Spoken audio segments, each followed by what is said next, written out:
Have you ever noticed this white, powdery coating on your roses, tomatoes, or cucumbers? That's powdery mildew, a common fungal disease caused by fungi in the genus Oidium, part of the Ericephacea family. It's not just one species. Depending on the plant, it could be Oidium neolycopersa on tomatoes or Oidium lycopersicae on cucumbers. These pathogens spread through airborne spores and thrive in warm, humid, and poorly ventilated conditions. But powdery mildew isn't limited to vegetables and ornamentals. Here it is infecting Cephalotus follicularis, the Australian pitcher plant, the likely culprit. A generalist species in the Oidium genus, though exact identification remains unclear due to limited study. What's important to know is that this mildew can appear anywhere on growing tips, leaves, even the pitchers themselves. It may look like a light dusting at first, but it can quickly become dense and damaging. As we examine each individual Cephalotus plant, I want to stress how absolutely essential it is to detect powdery mildew early.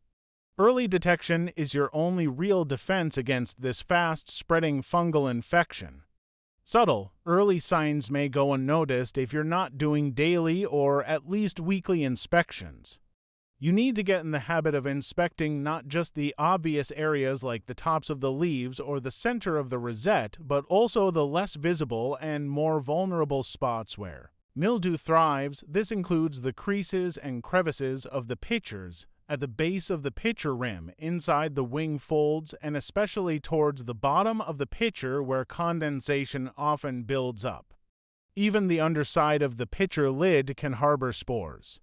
Don't forget the top and bottom surfaces of the foliar leaves, which may look fine from above but could be developing fungal colonies underneath.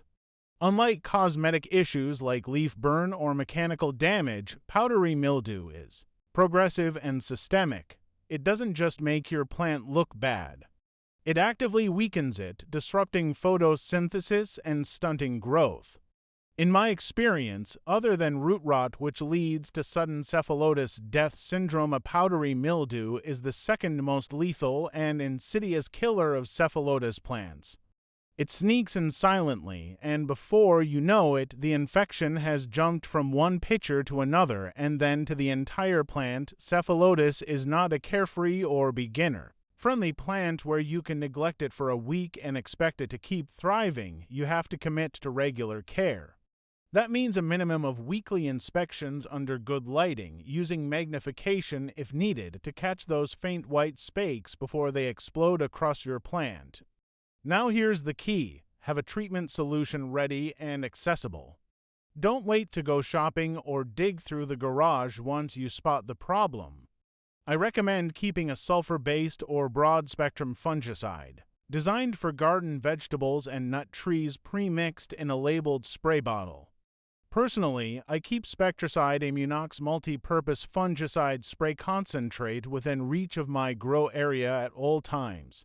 The moment you spot powdery mildew, spray it immediately and thoroughly. Focus on covering every angle of the infected area, including hard-to-reach spots we discussed earlier.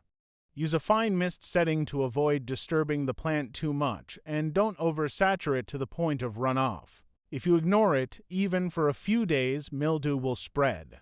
As you'll see in this footage, once mildew gets a foothold and isn't treated, it can cover the entire plant.